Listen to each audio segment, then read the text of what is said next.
E aí, pessoal, dois destaques importantes para a gente começar a semana. Destaques do jogo de domingo, do time de transição. Será que surge um centroavante, nato centroavante, no Grêmio? E um goleiro que começa assim a ganhar muito destaque. Nós vamos falar sobre os dois. César Cidade Dias falando de Grêmio aqui no YouTube. Papo de gremista para gremista. O recado agora é da Mais Ágil, para você que está precisando de um dinheiro extra, está precisando viajar, está precisando comprar alguma coisa e tem um FGTS parado. Você vai conversar com a Mais Ágil. E conversando com eles, você vai ter esse dinheiro sem burocracia na sua conta. Tem FGTS parado? Fala com a Mais Ágil, tem o dinheiro na conta. Rápido, sem burocracia, tranquilamente você vai ali e tem o seu dinheiro na conta. Mais Ágil ajuda você a ter esse dinheiro e você comprar e, enfim, fazer o que você precisa. Gente, separei dois assuntos para a gente poder conversar por aqui. Um diz respeito à evolução de um goleiro e o outro parece que surge um centroavante no ambiente da base do Grêmio. Duas posições distintas, mas fundamentais no futebol de hoje. Na tarde de domingo, o Grêmio jogou contra a equipe do Juventude pela Copa FGF, um campeonato que não tem o limite de idade, por exemplo, do Campeonato Brasileiro Sub-20. Então, muitos jogadores do profissional, que já bateram a idade de Sub-20, foram ganhar ritmo nesse jogo. Assim como já Renato tem utilizado isso nos jogos. E o Grêmio teve muitos destaques. A gente poderia falar aqui do Ronald, poderia falar do Mila, poderia falar da dupla de zaga, que jogou o Natan e o Gustavo Martins, mas eu prefiro aqui trazer dois assuntos que não necessariamente estão no âmbito do torcedor e que merecem um destaque importante. Eu vou falar muito do centroavante, tá? Mas eu começo com o goleiro, com o Kaique. Kaique que veio contratado junto ao Ipiranga de Erechim, que começou a desenvolver num primeiro momento uma ideia de que teria muita dificuldade de jogar aqui, e ontem foi fundamental para a classificação do Grêmio. O jogo 3-2, no final do jogo uma jogada do adversário, uma linda defesa, um milagre do goleiro do Grêmio. E aí peguei o telefone, liguei para algumas pessoas para saber exatamente como é que está essa evolução desse jogador. E a evolução é muito boa.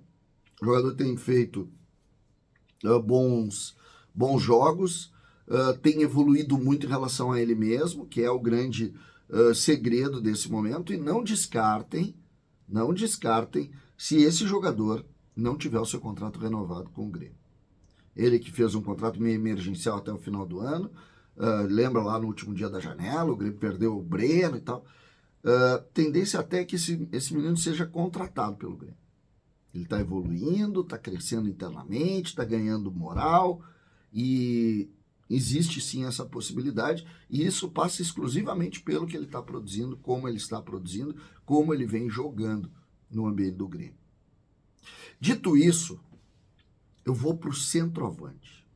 Historicamente, pegando a era moderna, o Grêmio sempre teve dificuldade de formar centroavantes. A gente olha aí rapidamente e vai ver que os homens que comandavam a frente do Grêmio sempre são e foram homens contratados. A gente tem agora o Soares, mas antes teve outros grandes jogadores da frente. A gente pode citar o Baltazar, que foi o grande nome lá de um tempo que o Grêmio precisava. O Campeonato Brasileiro de 81 passa por um golaço dele. Nós podemos citar aqui André Catimba, que foi o centroavante lá de 77.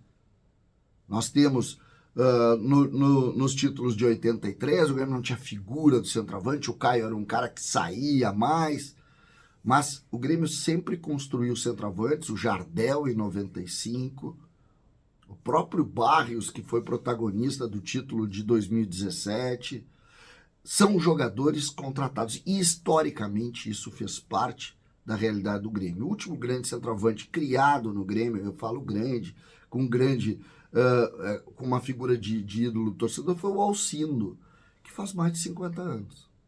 Foi lá, o Alcindo, ele ele é uma figura lendária do Grêmio, pela construção toda da sua carreira, e ele foi centroavante de ponta, mas há muito tempo.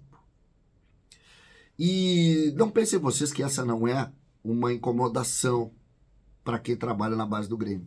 Eu mesmo estive lá e é chato isso, porque todo mundo quer o centroavante.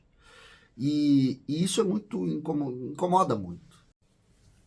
O Grêmio tem um centroavante na base, Jardiel. O nome dele é Jardiel. Jardiel Maciel Libertino da Silva. Nascido em 21 de maio de 2005. Ele fez 18 anos em maio. Ontem, mais uma vez, o Grêmio perdeu o jogo 1-0. A bola vai no Lian, o Lian, aquele canhoto que joga pelo lado direito e vai para dentro, o driblão, 1, 2, 3, chuta, ela bate na zaga, passa na frente do goleiro, o Jardiel vem dar um tapinha, gol do Grêmio. Contra o Juventude lá, a mesma coisa. Virou, mexeu, gol desse menino. Liguei da mesma maneira para saber um pouco mais sobre ele. O Jardiel veio para o Grêmio, voltou para a cidade dele, que é no interior do Brasil. Ficou um ano, o Grêmio inclusive manteve o vínculo dele no período que ele voltou para lá, e agora ele voltou para o Grêmio. E tu olha para ele, um centroavantão meio pesado e tal, parece até às vezes meio fora do peso. E ele tem um faro de gol, uma capacidade construtiva dentro do ambiente da área que é incomum. A capacidade do jogador, às vezes o futebol ele é nato, ele é dele. Ele passa por treino, por evolução de treinamento, por uma série de coisas, mas ele é dele. Dele. E o faro de gol é algo intangível, assim. Porque é uma coisa, a bola vem cruzada, ele se posiciona num lugar. E a bola vai para esse lugar e ele faz o gol. E ele tem isso claramente dentro do processo dele. Tu vai olhar e tu vai ver que ele é embrionário ainda. Falta muito para ele virar o centroavante para o Grêmio, nesse ponto. Mas ele tem o tipo do centroavante. Eu depois fui me informar também sobre os jogos na base, a mesma coisa. Goleador, jogador que faz gols em grande quantidade. Sempre foi assim. E isso faz com que a gente coloque a nossa atenção também nesse tipo de atleta, nesse tipo de jogador. Jardiel, 18 anos, centroavante. Vamos ficar de olho. César Cidade Dias falando de Grêmio aqui no YouTube.